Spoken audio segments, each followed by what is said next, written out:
Atta studied the ground. It seemed to move before him. A shroud of grey ferrocrete grime shifting flake by grain as the wind gathered at his back.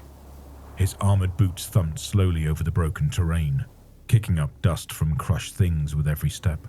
Shattered glass, splintered plastic, cracked shards of bone. Kal Atta did not see or care what broke beneath his tread. It meant nothing. These things were broken already. It might have been something once, this place he walked. It might have had meaning and a function, but it was empty now. An unidentifiable space made generic by war, pockmarked with cavities and cracks. Its original purpose lost beneath the collapsed building that had fallen across it. Wearily, Kal Atta walked the line of a rockcrete spur elevated above the rubble, looking for a landmark to set his course by. He tested his aching shoulder and grimaced. The sky was a dusky orange, hazy and oppressive with smoke from the burning city beyond. Flames from the Promethean processing plant they had targeted reached hundreds of feet into the tortured air, and Kal Atta found a grin etch its way onto his face. Distant behind him for now, the fire was a living thing, ravenous, consuming everything that lay in its path. Townlands and parks were aflame too, vegetation already dry from the summer's drought, ignited by scorching las beams and the detonation of munitions. Ahead, swathes of billowing smoke from the burning city fanned outwards to the arid plains. Even this far from the source, everything was hidden beneath the pall. Such terrible retribution we have wrought, Kal Atta said, his voice a cracked whisper. He stepped down with care and walked on, past the ferrocrete ruins of fallen hub units toppled like aged trees, and along boulevards cratered by shell and mine. In the distance he saw the still smouldering remains of water treatment installations destroyed during the initial landings. Small tragedies were cast, petrified in place around every corner. Here was a ground car crushed beneath fallen masonry, personal belongings strewn about like discarded children's toys, next to a mop of dust-covered hair splayed out beneath the killing slab. There, an open grassy area between towering blocks, used as a place of refuge by a crowd of people, until discovery. The pattern of desecrated bodies told Kal Atta exactly how things had ended. There was no hesitation as he walked across that space. His tread pressed the broken limbs of the fallen into the hard, dry earth. Sometimes they snapped beneath his weight. At others, where the ground had been soaked with blood or oil, or rarest of all, water, it gave a little and the arm or leg sank into the mud as it was pushed down. Small, wet sounds reached him as blood was forced out of severed limbs, or when a body several days in the sun ruptured and its internal gases were released. Kal Atta barely noticed, even when the smell worked its way in through the cracks in his mangled helm. He walked on sluggishly, one tortured step after another. Further on, the ground was littered with broken blocks and overturned transit vehicles, the bodies of people who had tried to flee trapped forever inside, charred skeletons grinning with rictus faces.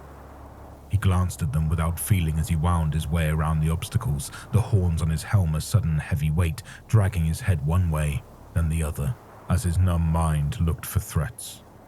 His axe scraped along the road, it too a weight he could barely lift. Kal Atta stopped again, trying to release his grip on the shaft. He frowned when he realized his fingers wouldn't respond. Reaching round with his other hand, he prized them apart, so the axe fell with a clatter into the road, then traced the outline of his arm to the wound in his shoulder. The ceramite was split, a sharp, ragged tear painful to touch. Rent asunder by the diseased blade of a Nurgle-like champion, he had ended in the moments after its weapon became lodged in his armor. But the wound wouldn't heal, and he felt the fever sweat gathering on his face as his physiology fought a losing battle against the poisons released into his system. A crackling sounded in his ear as he pressed on past a gigantic factory assembly building, static fizzing as the Vox came to life. "Javanti," he said. He tasted ash and burnt things in his throat. "Javanti, can you hear me? How many got out?" "I'm impressed. You should be dead," said the Vox into his ear. its cadence buzzing and fading like an irritated insect. "Who is this?" My name isn't important. What I did to your warriors now, that is. "You ambushed us." You were careless, Legionary. Very careless. Kalata spat a stream of curses, only stopping when his throat became constricted by dust and he began to cough. The Vox crackled again as laughter, cruel and cold like the void, filled his ears. I thought Ackerman had killed you. You are to be commended for still being upright. He was immensely proud of his war toxins. "He is dead," Yes, he is. Another martyr for the cause, said the voice. The remnants of its earlier laughter surrounded the words. I should have fought you myself, and forgone this conversation. "It will take more than you to put me down." Perhaps it will at that. The voice paused for a long moment, and Kalata thought the other might have gone. You see, I know who you are. Kalata of the Black Legion. You're the man who claims he killed Rogal Dorn. Kalata felt the laughter beginning again before he heard it. He could visualize it, the indrawn breath, the fetid air sucked in over sharpened teeth and rotting tongue, held for a split second before being let loose in a torrent.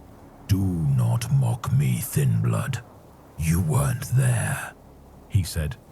"He fell on my blade. I felt the blood come out of him as I twisted it." Half the old legions claim they were there the day Dorn fell. "How many say they killed him?" A pause. Not as many as you'd think. "Believe me or do not.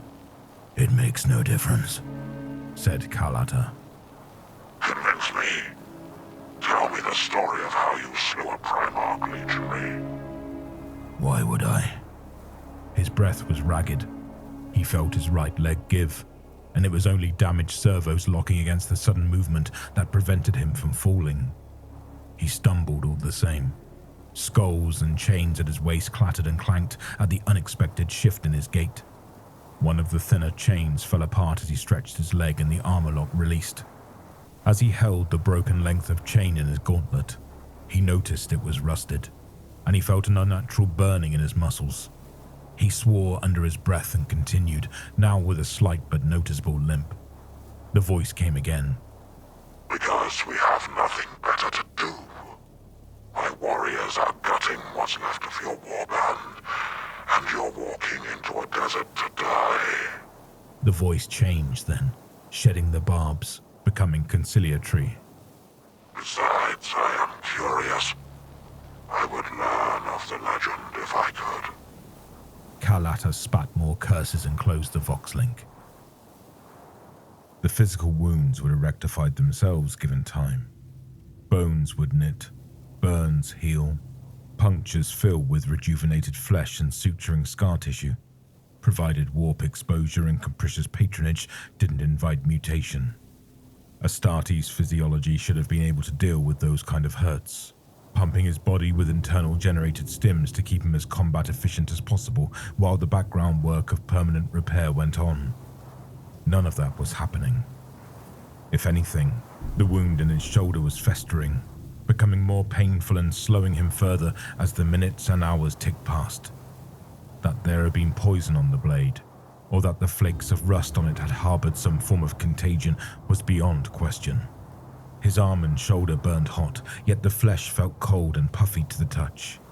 Where the saw-toothed edge had cut him, there was no feeling at all. For the first time in years, doubt came stealing into his feverish mind, a clear notion in amongst his increasingly muddied thoughts. He might die in this place. He stumbled then, his arm thumping into the ground as he went down onto one knee. A surge of pain lit his shoulder, and despite himself he gasped. He stayed there for a moment, his breath ragged. The Vox voice came again, emerging from nothing to fill his ears. You sound tired, Kalata. "I'll survive," he said, growling the words out. You might not. so. This may be the last chance you have to tell the story of how a Primarch fell on the blades of mortals. How you killed him. Kal Atta opened his mouth, the obscenities already gathered to spit out. I'm not mocking you. We're past that now, I think. I'm interested. Kal Atta stood and leaned his head back. Black and grey ribbons were laid against an auburn sky, carrying away the destruction of all things. When he tilted his head forward, the world wavered. "Very well," he said as he moved on again. Talking would focus his thoughts, at least. It struck him that this avenue, wide and linked on either side to the rails of mass transit systems, might be the way out of the city. He might yet find somewhere to rest. "There's not much left to lose now. Where to start?" The Sword of Sacrilege, asked the Vox. It crackled, faded out. "No, before that. Were you there, I wonder, among the faceless mass yearning for freedom? No, I doubt it. The first Black Crusade was such a glorious release. Unless you lived through it, you cannot imagine what it meant to us. An end to the dislocation of our existence. A chance to purge the shame. There was a time, Thin Blood, when it was accepted wisdom that passing into the eye was the end. But we survived long years in there, in amongst the madness of that blighted realm, and when we had finished butchering each other over any excuse we could think of, eventually we found purpose. Abaddon led us out of hell, towards revenge." He paused, the half-remembered images of things long past flicking through his mind. They weren't prepared, not all of them. We fell upon worlds grown rich and fat, those that still hadn't adjusted to their new Imperium. Every planet and station and void-born rock we could reach, and when we'd taken what we wanted, we burned every single one we could. These stories I know. "Of course you do," snapped Kal Atta. "Even for the likes of us, the past bears remembering. Without it, we are no better than animals who can work a trigger." The voice said nothing. "You have to remember, the Imperium thought us gone. Hundreds of years had passed since Horus's last gambit failed. We were legends only half believed. And when we returned, we went at them like a pack of wolves into a flock of sheep. Only Cadia stood. Cadia and the Imperial Fists." He was still walking, plodding through waves of pain and nausea, but he was getting weaker by the minute. For the first time he could remember, his armor felt heavy. Some of the power cables had been severed in the fighting, and there were servos grinding together like an Iron Warrior's frontal assault formation. But becoming aware of the weight of it was disconcerting. It was him that marshaled them. Dorn. He stopped defeat becoming a rout. It was him that gathered their defenses together, striking back where it was possible to do so. Our hubris was exposed. Our vengeful arrogance turned from a strength into a weakness. Imperial ships started to appear in the skies of worlds we conquered, shredding our own before disappearing back into the void. They never committed, but they bled us, stalling our advance. And then, it might have been old grudges or frustration, or any one of 100 excuses. It does not matter. Fighting started amongst our own. He laughed then, the sound bitter. We can't help it, can we? The Vox clicked and crackled with acknowledgement. It is a failing, agreed the voice. Kal Atta barked out a laugh. Yet we pressed on, eager, maddened by battle and blood. It was a hunger that refused to be sated, an addiction once we had a taste of it. Maybe even Abaddon was affected by the sheer joy of it. But regardless, that madness made fools of us all.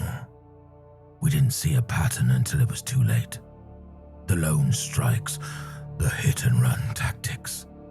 It was all to buy time until the Imperium's reinforcements could be brought to bear. What might have been a sigh came through the Vox. Ahead of him, Kal Atta saw that the road had been severed, cracked apart by the fall of what could once have been a troop transport. Its ruins filled the depression its fall had created, while the fires of its destruction flickered behind twisted plasteel girders, filling the air with the reek of spilt promethium.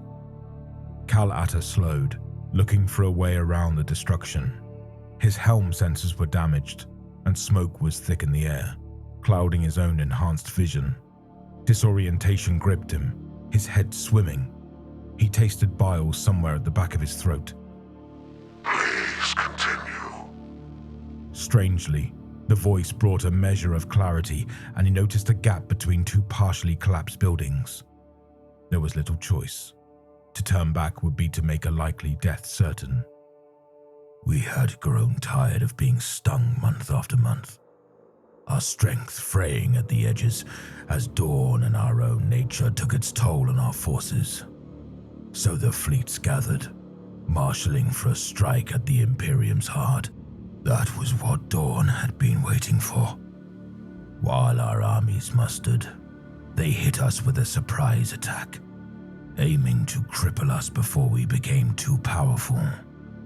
They tore into our formation of ships, their fury every bit as hot as our own had been when we left the Eye. Kal Atta paused, and his voice grew distant. It was magnificent. Starships burned in the void like necklaces of diamonds, lit by internal explosions. Fire blossomed in the frozen emptiness, brief flowers of beautiful destruction. Strike and counter-strike, no quarter asked and none given. Thousands died, spilt into the merciless cold of space when their ships ruptured, split by blade and bolter and las blast. I don't know how long we fought, but eventually the battle teetered on a precipice. Our numbers would have counted for more than their anger in the end. And there was nothing else between us and terror but that fleet. How close we were to breaking them. Then he came. It was a desperate act, a final throw of the dice. The sword lay at the center of our formation, and it was to it that Dorn carried the battle. Only a handful teleported over. It must have been all they could spare, but he was amongst them, and he counted for hundreds. It was like witnessing the arrival of an angry god. Kal Atta fell quiet again. He had to concentrate to think now. The side street had led somewhere, but he was no closer to anywhere that would do him any good. This area was nothing but grey and black and red ruin, pockmarked with shell craters. His arm was completely numb, though his chest and back burned and his muscles spasmed as the poison worked its way through his post-human physiology. Somewhere inside, he knew he was becoming less lucid as his organs failed, but part of him wasn't there at all. It was back at the culmination of the First Black Crusade, living through half-forgotten memories. We attacked, though it did us little good. He slaughtered us like corralled groks. We took a toll on his companions, of course we did, but we were nothing compared to him. He cast us aside in contempt, cutting his way through us. How did it end? Asked the voice. Kal Atta might have been mistaken, but through the clicks the voice sounded rapt. A sick smile forced its way across his face. We could have detonated the engines then, taken him down into hell with the ship, but our arrogance got the better of us. Did we sense a vulnerability as his last few Astartes died? Maybe we did. But by then we were maddened, blood-crazed as we had never been before. Our reason was gone, and as he neared the bridge, those of us that were left rushed him, as desperate as he was. Once again, his voice grew distant. He walked down into a shallow depression and ascended the other side. He was cresting the lip, wondering without focus why he had found breathing so difficult when he felt his right leg give way, collapsing fully this time. The damaged servo seized again as he reflexively tried to adjust, and he toppled over, saving himself with his good arm. He stared at his armored fingers splayed in the dust. Nearly done, Carl, said the voice softly. A series of clicks followed in its wake. How did Dorn die? We met him before the bridge, said Carl. His whole body burned, and his voice was a rasp. Bolters were no good. He was too quick. So fast we couldn't see him all the time. He was wounded by then. Blood on gold. Scarlet. Scarlet on brass. We were heaped everywhere, broken men, sundered armor. But we were slowing him. His chainsword was useless, clogged with the meat of dead space marines. He staggered, and more blades came in. I heard him cry out, in pain, in anger. Such wrath, I never saw the like of it. His face was a snarling mask of crimson. I stabbed at him, felt the blade find a weak place in his armor. He threw me aside. I lost consciousness, I think. And when I came to, he was on one knee, and everyone else was dead. I didn't think. I took my blade and charged. It took him in the side, and as I twisted, he looked at me. I've never seen an expression like it. So much hate. So much despair. His head felt light, and his words dried up. For a second or two he stayed like that, kept stable by the weight of his armor. Then slowly, thought fled into darkness, and he pitched forwards into the dust. Carl felt warm air on his face.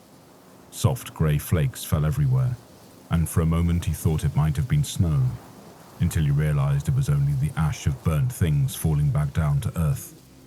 He blinked and tried to move, but there was no feeling in his limbs. He lay at an awkward angle, propped half up by his power pack. Above him a silhouette held his helm by one of the horns. In the background beyond his sight he could hear movement and voices. A guttural laugh sounded somewhere close. Where am I? At the end, said the figure. It went down on one knee in front of him, placing the helm on the ground beside it. Carl couldn't make out details, but the figure's face was as corpse-grey as the gently settling ash. Its features distended and laced with a spiderweb of black veins in places veins had never evolved to be. Did he say anything to you? Is it you I've been speaking to? Carl asked. He could barely talk at all now. Each word felt like it might be his last. Every part of him was tired beyond endurance. The figure inclined its head to one side, then bent closer. As the light behind it was blocked out, Carl saw it clearly for the first time. The black veins on his face were staccato pulses of unlight, tracing down across his neck to disappear beneath his armor. Thin red scars marked any patch of skin not covered by them, so the effect was of two different checkerboards laid one on top of another. Narrow pipes lifted from beneath his gorget to disappear into folds of flesh at his neck. When he spoke, light caught on silver teeth filed to points. We killed all the others. You're the last. Carl nodded. Every movement burnt fatigue deeper. You tracked me while we spoke. I enjoyed the story. How How did you escape? I didn't. I must have lost consciousness again. When I woke, Dorn was gone. The ship was in the warp. Gone. Kal Atta nodded once. His voice was nearly spent. Did you see what happened to him at the end? Kal Atta managed to dredge up a laugh from somewhere. It was a thin, uncontrolled thing, for there was no breath left in him for anything else. He heard an echo of it somewhere but couldn't tell where it came from. His sight was narrowing now, his peripheral vision edging to black, and he realized that the burning sensation was gone. "I'll take some secrets with me," he said, and laid his head back. Well, did you get the end of it? The speaker was whip-thin for an Astartes, clad in armor that seemed too big for his frame. The skin across his face was stretched parchment-thin, so that every muscle, vein, and tendon was visible beneath it, as if he had been freeze-dried and made transparent. Every expression or turn of his head resulted in his skin tearing slightly along the lines of his bone structure, and then rapidly healing, so that minute trails of blood and clear liquid were constantly being created on his face. Not one that made sense, said the black-veined warrior. He stared at the dying man for what seemed like a long time, then stood frowning slightly. Kal Atta's breath was a whisper, and wherever he was, he wouldn't be coming back. Lies, said the thin man. What makes you think it was lies? Most tales I've heard say it was the World Eaters that killed Dorn. The thin man bent and lifted Kal Atta's head. No nails. The black-veined marine grunted. I wouldn't believe those mindless lunatics if they told me day was night. If they'd killed a Primarch, they'd still be shouting it through every Vox system in the segmentum. Would you rather believe a random space marine claiming they slew a Primarch?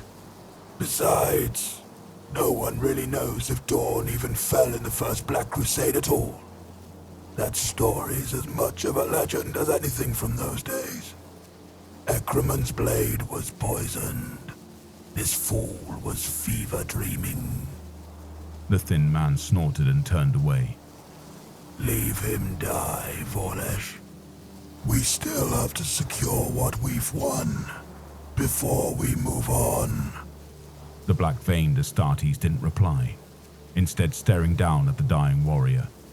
The chances were that Kal Atta had been lying all along, or that his fever had sent his mind to a place where not even he was sure of where the truth lay.